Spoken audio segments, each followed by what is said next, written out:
Dennis, welcome to the Line of Fire. Thanks for joining us today. Thanks, Mike. It's so good to be here. So many good memories from those days at Christ for the Nations. Yeah, amazing. And some of the people that were taught and trained there have really gone out and made an impact for the Lord. Hey, Dennis, how many kids do you and Jackie have? We have 3 girls and 12 grandchildren. 12 grandkids. Wonderful. Yeah, I ran into one of your daughters in D.C. Back in September, an event there. So it was a long time since we've seen each other. But we walked together. I remember you planted a church. You were given a synagogue to use part of that, revamped it. I remember coming in and preach for you, and the rabbi was there. Just some wild things over the years, but then a lot of ups and downs. And you've written a book which is brutally candid, where you talk about not being in your right calling, getting burnt out. What is it now after all these years? You're in your 70s. You've ministered around the world. As I said, what moved you to write this book now? Well, Mike, I knew that my experience of being in ministry, marriage, and business that led me into being burnt out, that the lessons that I learned of how I got there could be life-saving for so many people. I know so many in marriage ministry, people who have gone through church experiences that are just fried. And it's my desire that the book would help them to realize not just the path that got them there, but the path that will get them out and become a well-done lover of God. Because that's what God did for me. He was so faithful. When I crashed, he intervened and just renovated, reoriented, reformed my life. Yeah, Dennis, the book is really candid. And again, having lived through some of it with you, I could only just, ouch, oh, that hurt, or, oh, that was worse than I realized, or, oh, I didn't know about that part of the story. But it's not just what went wrong as you were sincerely trying to follow God. It's not like some moral failure. So it's as you were sincerely trying to follow God and do ministry, you got burnt out and you realized that certain ways you're outside of your calling. But the practical life-giving suggestions in the second half of the book are super valuable. So for those who haven't made the mistakes, this is a way to not make them for life. Again, the name of the book, A Recipe for Fried Christian, going from spiritual burnout to well done lover of God. Dennis, what would you say was the essence of why you made certain wrong decisions or ended up spending years outside of your primary calling? Well, I think it really boils down to the foundation that I was living out of was very much performance and program oriented. And it wasn't centered on a very deep, intimate relationship with the Lord. After I went through the crash and just totally surrendered, the Lord asked me the question, when did the Great Commission supersede the Great Commandment? And I was so performance oriented that I missed that completely. I mean, I heard, if you love me, keep my commandments. And what I heard was commission. So I did it. I mean, I went full bore into ministry to the nations, to build churches, to make disciples, whatever the Lord would ask of me, and believing that my obedience was my way of loving him. But the book is built on kind of a word play on Matthew 25:21, well done, good and faithful servant. And of course, being performance oriented, I heard, well done. So I'm going to go out there and I'm going to get it done. But I missed the good and faithful part of it. And I came to realize, and that was part of my restoration, that he's more impressed with who I've become than what I've done. And he's to recreate us, reform us into the very image and likeness of Jesus. And that was the reformation that I went through. He had to unearth all of the precepts, concepts, hurts, wounds, misconceptions, lies that I was running with and really rebuild me from the bottom up. And that's what the book is all about. That what I've become is now a lover more than a laborer. If you love me, keep my commandments. I miss that also. It's love him first.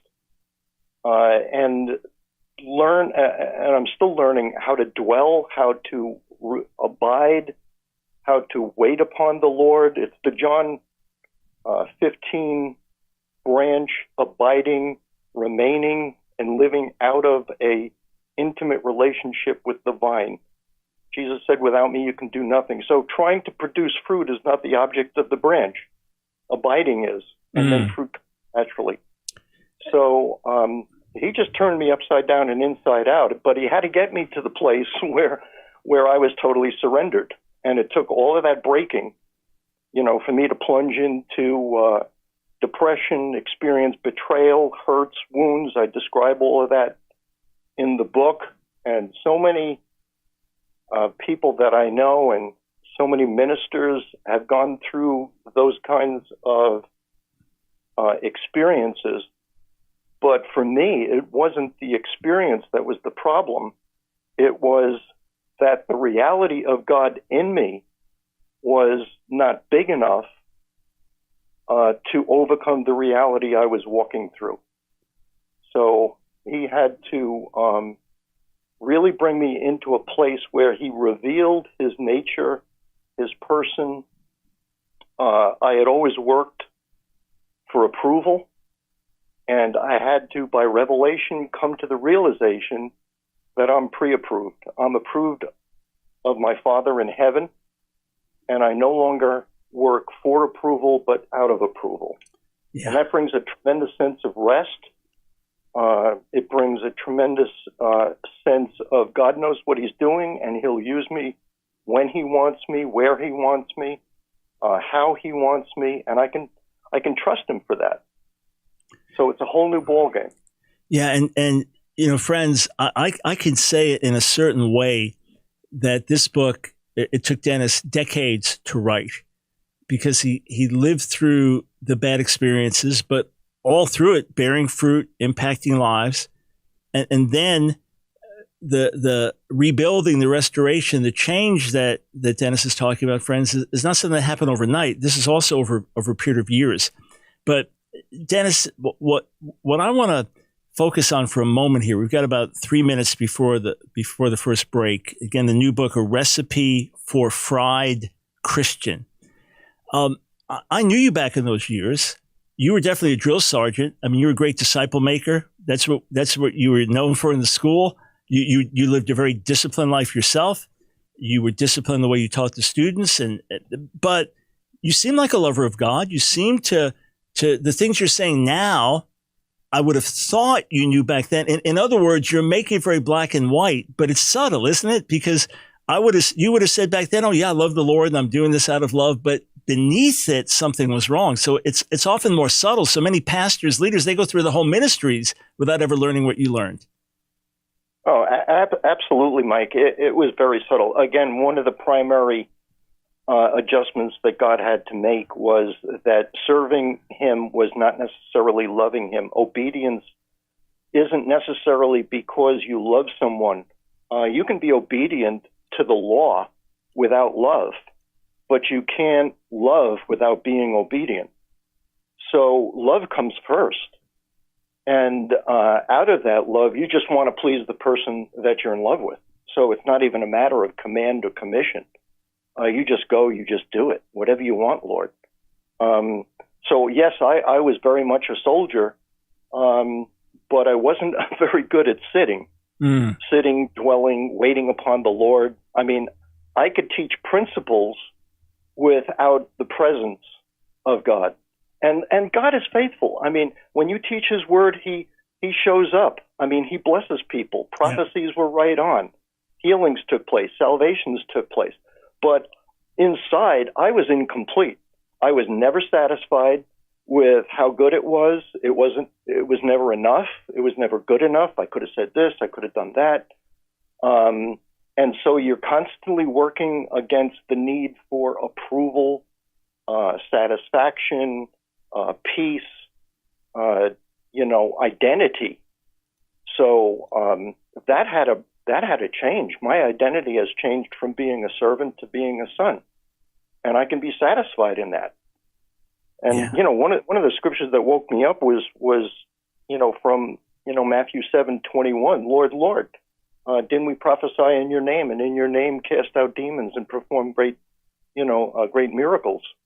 And he said, I never knew you. Depart from me, you worker of iniquity. And it was like, oh my goodness.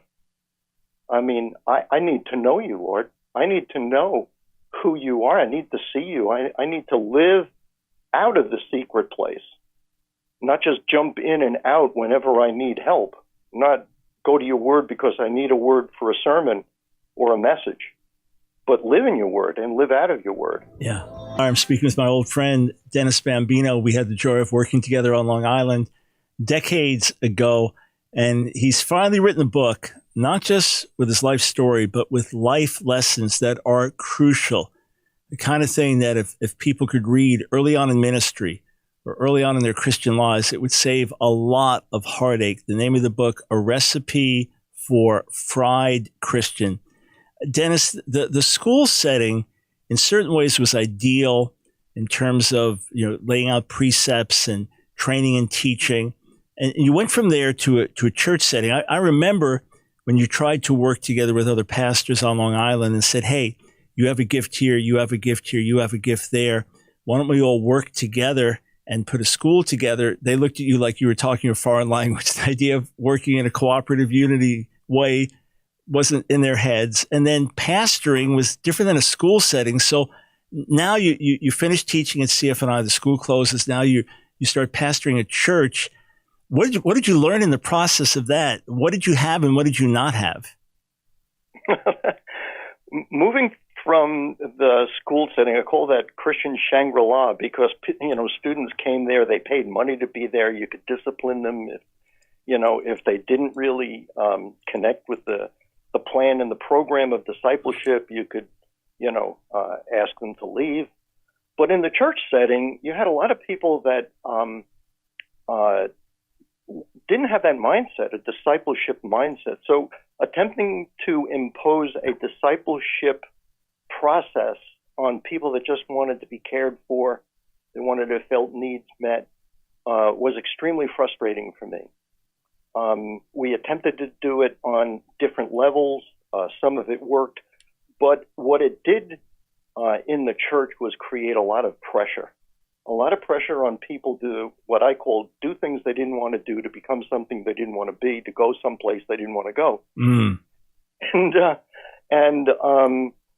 And that was part of the fuel that built to a crescendo when there was a real breakdown in the church, and that created in me personally a sense of failure, a sense of loss of identity, because I put myself into it so much that it became who I was. It became who I wanted to be. And when anyone puts their whole being into doing something, it probably never comes out the way you want, and then it's questionable as to whether or not you were valuable enough, whether or not you were strong enough, smart enough to really do what you wanted to do. So that was critical to my reformation, is the change of identity to from a worker to a worshiper, from a servant to a son, so that I am now, I believe, so secure in being a son that the success of what I do is really up to God, and I can rest in that. So, Dennis, as you've worked with many leaders around America, around the world, I mentioned the lack of people willing to work together in a unified way that you ran into because it was more like competition. And thank God they're fine men and women of God. You've met them. I've met them. Work with them. I don't want to give a wrong or false impression, but would you say that many pastors and leaders are not ministering out of security, and that's why there's so much unhealthiness in the church? I've met, and I think you have also, really hundreds of them that were called into the ministry, and they're trying their best. They're sincere, but sincerely wrong. If they're attempting to build a ministry without the grace to do it, without the unction, without the presence of God, then they're going to experience failure. And they're going to experience hope deferred and dreams crushed and crashed. That's what happened to me. And then you have to go back to the drawing board and say, why am I here and what am I doing? And the Lord is so faithful. I know that his faithfulness to me is his faithfulness to anyone that calls upon his name to reorient you to a first love relationship. I've found out that, we put Jesus in a box alongside of our other programs, prayer in a box alongside of other programs. If prayer is not central, if the relationship with God is not first, everything else is going to wither and die. If it's been birthed of the flesh, then it's flesh that's got to keep it going, and your strength runs out, and you become exhausted, depressed, and fried. So I found out that, Jesus doesn't want to be first. He doesn't want to be the first in line. He doesn't want a line. My wife doesn't want to be my first wife or the first woman in my life. She wants to be the only one. Mm. It's Christ-centeredness. And I have to confess, we preached the gospel, but Christ wasn't central. It was everybody jump on board the latest program. Everybody get into a cell group. Everybody go on a missions trip. Everybody get into discipleship class. Everybody read the word. But it wasn't a devotional life where people were enjoying the presence of God and enjoying their walk with the Lord. So one of the litmus tests for me now is my joy level, because there's very little joy when you're working hard and you're pushing against almost immovable forces. And of course that, what plays into that, of course, is demonic forces that want to keep you from really producing a lot of fruit. So the joy level is very low. For me, it was very, very low, almost non-existent. There were very few things you could celebrate because there was always another battle. There was always another, a program that was needed to fix the gap or to help people along the way. And you wound up doing a lot of things you weren't called to do and you weren't graced to do, for me. Okay, so when you're in places that you're not called to, your grace level is very low, and you're liable to burn out very quickly.